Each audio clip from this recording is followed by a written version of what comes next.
आम्ही बिहारचे रहिवासी होतो आणि नदीच्या काठावर वसलेल्या बिहारच्या एका गरीब गावातले होतो, ज्यांना मच्छीमार म्हणतात. आमची शेती काहीच नाही, कारण पूर आला की गावात उंच ठिकाणी निवारा उभारावा लागतो. आम्हाला शहरात शिफ्ट व्हायची खूप आवड होती, पण तिथे शिफ्ट व्हायची आमची फक्त एक इच्छा होती, जी कदाचित कधीच पूर्ण होणार नाही. आमचे घरही मातीचे होते, 3 वेळेचे जेवण मिळणे कठीण होते.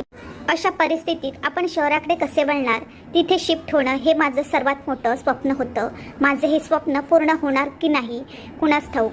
आई आणि बाबांना मला शिकवण्याची खूप आवड होती, जेणेकरून मी अभ्यास करून मोठी व्यक्ती बनू शकेन.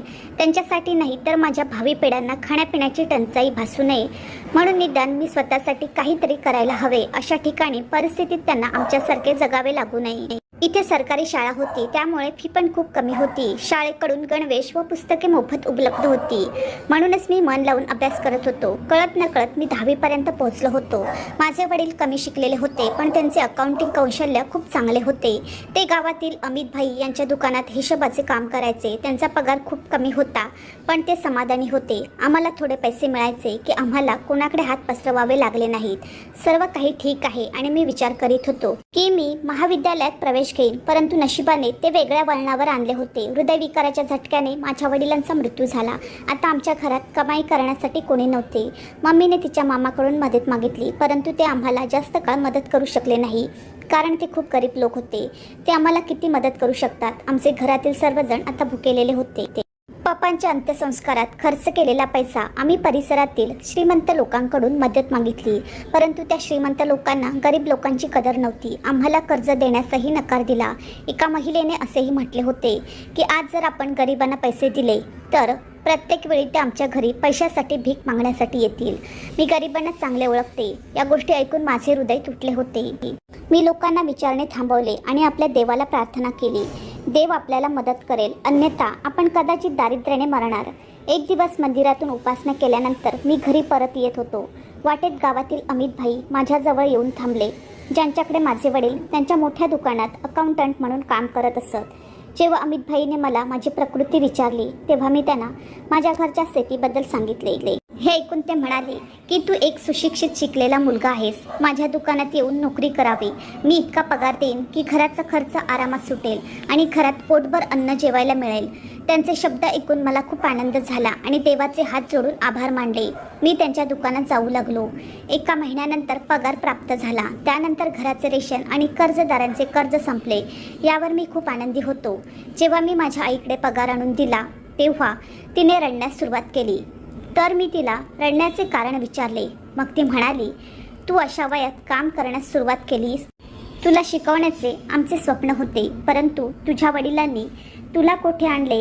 तुझ्या वडिलांनी आम्हाला एकटेच सोडले आणि निघून गेले. मी माझ्या आईचे शब्द ऐकून रडत होतो, परंतु मी तिच्या समोर रडत नाही, कारण मी रडलो तर आता तीही कमकुवत झाली असती. मी माझ्या आईला सांत्वन दिले. सर्व काही ठीक होईल. मी आईसाठी चहा बनवला आणि तिने झोपायला सांगितले. ती झोपली होती, पण मी झोपू शकलो नाही. मी खूप दुःखी होतो, पण माझ्या मनात खात्री होती सर्व काही लवकरच बरे होईल. मी कामावर जात होतो. बरीच वर्षे झाली आहेत. मलाही शिक्षणाची आवड होती.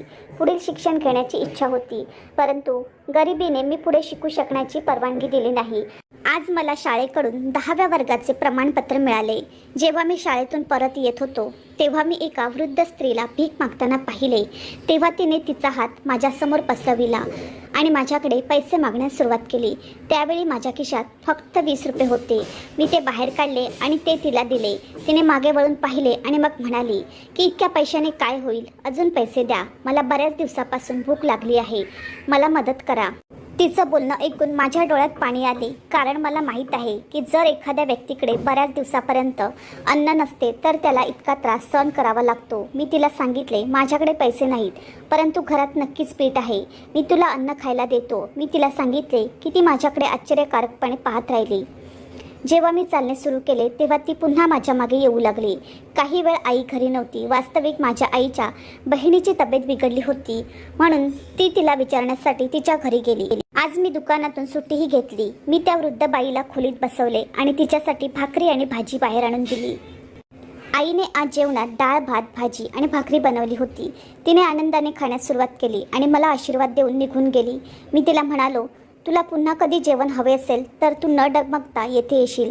बरं ती गेली होती. हे सत्कर्म करून मला खूप दिलासा मिळाला. तेही भगवंताच्या इच्छेनुसार घडतात. त्याचा परिणाम काय होणार हे मला माहीत नव्हते. आता ती म्हातारी भीक मागणारी बाई, जिचं नाव सुगंधा होतं, तिला मी रोज कुठे ना कुठे बघायचो. मी जेव्हाही तिला पाहायचो तेव्हा तिला खायला द्यायचो. जेव्हा माझ्याकडे पैसे असायचे तेव्हा मी तिला पैसे द्यायचो. असाच वेळ निघून गेला. मी 20 वर्षाचा होतो. आज मी ती व्यक्ती भीक मागताना पाहिली नव्हतं. असा एकही दिवस गेला नाही जेव्हा तिने माझ्याकडे मदत मागितली आणि मी तिला मदत केली नाही. एके दिवशी मी दुकानातून घरी आलो तेव्हा काही पाहुणे आले होते आणि एक मुलगीही होती. ती माझ्यासारख्याच वयाची होती. ती आंटी खूप अस्वस्थ होती आणि तिचे डोळे अश्रूने ओले झाले होते. आई पण अस्वस्थ दिसत होती. त्या मुलीचा चेहराही थोडा उदास होता. मी घाबरून विचारले, तुम्हा सर्वांना काय झाले आहे? खरं तर ती पाहुणी माझ्या आईची मैत्रीण होती आणि ती मुलगी माझ्या आईच्या मैत्रिणीची मुलगी होती. आंटी म्हणू लागली की मी खूप आजारी आहे. डॉक्टरांनी उत्तर दिले आहे की मी काही दिवस जगणार आहे आणि माझी मुलगी या जगात एकटी राहील. आमचे तुम्हा लोकांशिवाय कोणीही नाही. माझ्या मृत्यूनंतर माझ्या मुलीची काळजी कोण घेणार? म्हणूनच सुजित, तू लवकरात लवकर माझ्या मुलीसोबत लग्न करावं अशी माझी इच्छा आहे.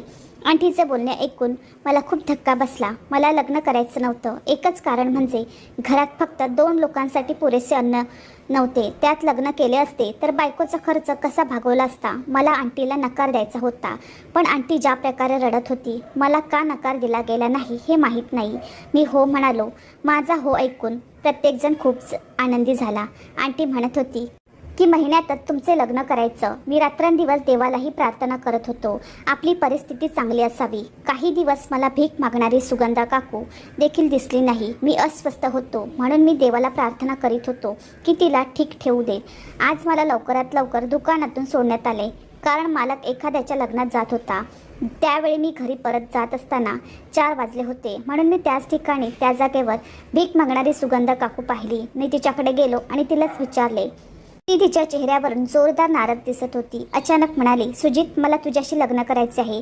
माझ्याशी लग्न कर. तिच्या बोलण्याने मला आश्चर्य वाटले. मी क्षणभर स्तब्ध झालो. मी 20 वर्षाचा असल्याचे सांगितले आणि ती म्हणाली की ती 50 वर्षाची महिला आहे. आमच्याकडे पाहून काही जोड वाटत नव्हता.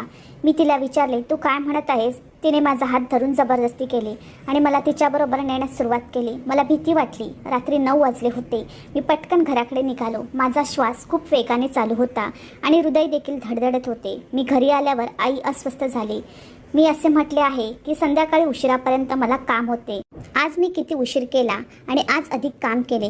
जेव्हा आईने भाकरी दिली तेव्हा मी नकार दिला. माझे शरीर हळूहळू थरथरत होते. मी जे केले ते योग्य आहे की नाही हे मला समजू शकले नाही. मी त्या जुन्या 50 वर्षाच्या सुगंधाशी लग्न केले. इच्छा असूनही मी माझ्या आईला हे कधीही सांगू शकत नाही. त्या म्हाताऱ्या सुगंधाशी लग्न करण्यामागील रहस्य काय होते ते फक्त मलाच माहीत होते आणि त्या वृद्ध स्त्रीला माहीत होते. आता ती म्हातारी सुगंधा मला रोज कॉल करत असे आणि माझ्याशी खूप बोलायची. आम्ही ज्या ठिकाणी भेटतो त्या जागेची एक जुनी इमारत होती जी खंडर बनली होती. आम्ही तिथे भेटायचो जेणेकरून कोणीतरी आम्हाला पाहू शकणार नाही. माझ्या आंटीची मुलगी संध्या आहे असे सांगितले. तिच्याशी माझ्या आईने माझं लग्न करावे अशी तिची इच्छा आहे. या महिन्यातच माझ्या लग्नाची तारीख निश्चित केली गेली आहे. मी म्हाताऱ्या सुगंधाला सांगण्याची भीती बाळगली कारण मला असे वाटले की ती रागावेल आणि माझ्यावर वाईट बोलेल. दुसऱ्याशी लग्न करू नको. परंतु मी आश्चर्यचकित तेव्हा झालो जेव्हा ती म्हणाली, सुजित, तू या मुलीशी लग्न करण्यास आनंदी होशील आणि देवाला प्रार्थना कर की तूही तिच्यासोबत आनंदी होशील. मी आश्चर्यचकित झालो. तेव्हा मी मनापासून देवाचे आभार मानले. ती कोणत्या प्रकारची स्त्री आहे हे मला समजले नाही. त्या वृद्ध व्यक्तीने अचानक तिच्या स्वेटरच्या खिशातून हात काढला आणि काहीतरी बाहेर काढले आणि म्हणू लागली. परंतु मी नकार देत होतो. मी तिच्याकडून कोणत्याही किमतीवर ती गोष्ट घेऊ शकत नाही. पण तिने सक्ती केली. ती गोष्ट माझ्या जॅकेटच्या खिशात ठेवली. मी थरथर कापत घरी आलो आणि मला भीती वाटली. श्रद्धाने हे पाहिलं तर काय होईल. मी घरी आलो आणि तिला माझ्या कपाटात लपवून ठेवले. ते माझ्या वॉर्डरोबमध्ये पडून आहे असा विचार करून मला रात्री झोपायला भीती वाटत होती. मला रात्रभर भीती वाटली. मी निर्णय घेतला होता, मी सुगंधाने दिलेली गोष्ट ठेवणार नाही. दुसऱ्या दिवशी काळजीपूर्वक मी ते खिशात ठेवले आणि त्या खंडरकडे गेलो जेणेकरून त्या वृद्ध महिला सुगंधाला परत करू शकेल. मला हिवाळ्यातही घाम आला होता. मी विचार करीत होतो, जर कोणी माझ्यासोबत ती गोष्ट पाहिली तर त्याला काय वाटेल. मी कोण आहे आणि मी कसा आहे याबद्दल प्रत्येकाला माहीत होते. जेव्हा मी त्या म्हाताऱ्या सुगंधाकडे ती वस्तू परत दिली तेव्हा तिला राग आला. पण मला तिच्या रागाची पर्वा नव्हती. लग्नाचा दिवस आला होता. आज माझे आणि संध्याचे साधेपणाने लग्न झाले होते. आश्चर्याची गोष्ट म्हणजे म्हातारी सुगंधा देखील लग्नाच्या दिवशी पोहोचली होती. तिने मला आणि माझी पत्नी संध्या यांना मनापासून खूप आशीर्वाद दिले. ती गेल्यानंतर आई मला विचारू लागली, ही म्हातारी तुझ्याशी का बोलत होती? तू तिला ओळखतोस का? हे ऐकून मी माझा घाम पुसला आणि मी म्हणालो की फक्त एकदाच तिला जेवण दिले म्हणून ती माझी ऋणी आहे, म्हणून ती माझ्या लग्नाला आली. हे ऐकून आई म्हणू लागली, मला ती स्त्री आवडली नाही, तिच्यापासून दूर राहा. मला आईच्या मुद्द्याबद्दल विचार करण्यास भाग पाडले गेले. जर आईला हे कळले की म्हातारी सुगंधा माझी पत्नी आहे तर आई काय करेल? लग्नानंतर काही दिवस गेले. संध्या एक चांगली आणि संस्कारी मुलगी होती. मला कधी कधी तिच्याबद्दल खूप वाईट वाटायचे. मी तिच्यापासून इतकी मोठी गोष्ट लपविली की माझ्याकडे आधीपासूनच एक पत्नी आहे. मग मी स्वतः विचार करू लागलो की मी त्या वृद्ध सुगंधाशी लग्न केले आहे. त्याच्यामागे एक कारण होते आणि फक्त मी आणि त्या म्हाताऱ्या सुगंधाला माहीत होते. त्या दिवशी त्या वृद्ध सुगंधाने मला सांगितले की ती खूप आजारी आहे, म्हणून मी रात्री तिच्या घरी आलो आणि तिचे घर माझ्या घरापासून खूप दूर होते. त्या दिवशी ती आजारी होती. मी तिला डॉक्टरांकडे घेऊन जाण्यास सांगत होतो, पण तिने नकार दिला आणि म्हणाली की माझा वेळ खूप जवळ आहे, आता मी मला वाचवणार नाही. मी तिला औषध दिले होते. त्याचवेळी ती म्हातारी सुगंधा माझी पत्नी मला सांगू लागली, तू रात्री इथे ये, मला घरातच भीती वाटते. हे ऐकून मी माझ्या डोक्याला हात लावला. आता मी दररोज रात्री काही कामाचे निमित्त म्हणून घरी येत असे आणि सुगंधाच्या घरी जात असे. मला आणि तिच्या लग्नाला 6 महिने झाले होते. एका रात्री तिने त्या दिवशी मला तीच गोष्ट देण्यास सुरुवात केली. वास्तविक ती वस्तू एक हार होता, ज्यावर बरेच वास्तविक हिरे होते. या हाराची किंमत कोटी रुपयांमध्ये होती. त्या दिवशी मी हा हार माझ्याबरोबर मोठ्या अडचणीने ठेवला, कारण हे स्पष्टपणे माहीत होते की ते वास्तविक हिरे आहेत. मी आयुष्यात पाहिले नव्हते, म्हणून मी खूप घाबरलो होतो की चोर दरोडेखोर येणार नाही ना. मला खूप भीती वाटली. दुसरे कारण असे होते की जर माझ्या मित्राने हा हार पाहिला असता तर मला हा हार कुठे मिळाला अशा चौकशा केल्या असत्या आणि त्यांना असे वाटले असते की मी गरीब असल्यामुळे मी कुठेतरी चोरी केली आहे.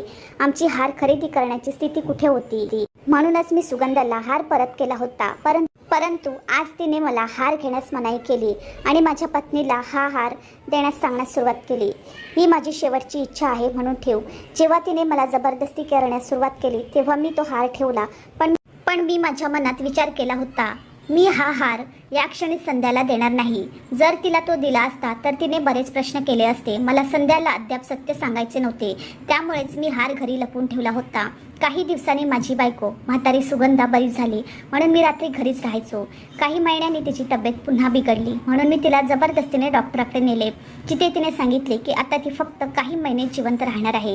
ही बातमी ऐकून मला खूप वाईट वाटले.